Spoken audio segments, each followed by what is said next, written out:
ನಮಸ್ಕಾರ ಬಂಧುಗಳೇ, ನಿಮಗೆಲ್ಲರಿಗೂ ಕೂಡ ನನ್ನ ಹೊಸ ಚಾನಲ್ಗೆ ಸ್ವಾಗತ. ಗೆಳೆಯರೆ, ಇವತ್ತಿನ ಸಂಗತಿ ಏನಪ್ಪ ಅಂದರೆ, ಇಲ್ಲೊಂದು ದೇವಾಲಯವನ್ನು ರಸ್ತೆಯ ಬದಿಯಲ್ಲಿ ನಿರ್ಮಿಸಲಾಗಿದೆ. ಇಲ್ಲಿನ ಅಚ್ಚರಿಯ ವಿಷಯವೇನೆಂದರೆ, ಈ ದೇವಾಲಯಕ್ಕೆ ಜನರು ಯಾವುದೇ ಹೂವು, ಹಣ್ಣು ಮತ್ತು ಹಾರವನ್ನು ಹಾಕುವುದಿಲ್ಲ. ಅದರ ಬದಲಾಗಿ ಇಲ್ಲಿ ಕೇವಲ ನೀರಿನ ಬಾಟಲ್ಗಳನ್ನು ಅರ್ಪಿಸ್ತಾರೆ. ಈ ಪ್ರಪಂಚ ಎನ್ನುವುದು ರಹಸ್ಯಗಳಿಂದ ಕೂಡಿರುವಂಥದ್ದು. ಆ ಎಲ್ಲ ರಹಸ್ಯಗಳು ಕೂಡ ಮಣ್ಣಲ್ಲಿ ಹೂತು ಹೋಗಿದ್ದು, ಅವುಗಳ ಬಗ್ಗೆ ಜನರಿಗೆ ಯಾವುದೇ ತಿಳುವಳಿಕೆ ಇಲ್ಲ. ಹೀಗಿರುವಾಗ ಜನರು ವಿಚಿತ್ರವಾದ, ಅಸಾಮಾನ್ಯವಾದದ್ದನ್ನು ನೋಡಿದಾಗ ಸಾಮಾನ್ಯವಾಗಿ ಆಘಾತಕ್ಕೆ ಒಳಗಾಗುವಂಥದ್ದು ಸಹಜ. ಇಲ್ಲೊಬ್ಬ ಬೈಸಿಕಲ್ ಸವಾರ ಲಡಾಖ್ಗೆ ಹೋದಾಗ ಇಂತಹ ಅನುಭವವಾಗಿದೆ.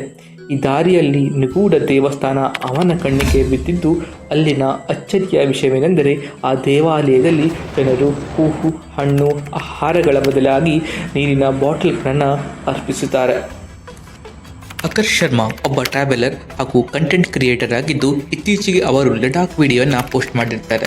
ಈ ವಿಡಿಯೋದಲ್ಲಿ ಅವರು ಜೈಪುರ್ನಿಂದ ಲಡಾಖ್ಗೆ ಸೈಕಲ್ನಲ್ಲಿ ಪ್ರವಾಸಕ್ಕೆ ಹೊರಟಿದ್ದಾರೆ.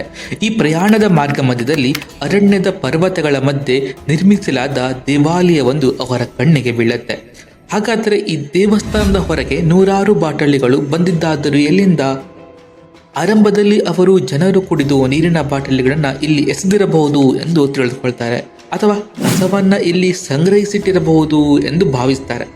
ಆದರೆ ಇದು ನಿಜವಲ್ಲ.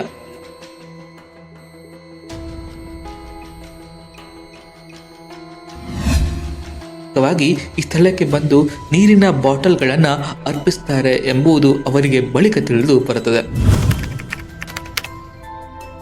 ಹಾಗಾದರೆ ಈ ಕಾರಣಕ್ಕಾಗಿ ಜನರು ನೀರಿನ ಬಾಟಲ್ಗಳನ್ನು ಇಲ್ಲಿ ನೀಡ್ತಾರಂತೆ.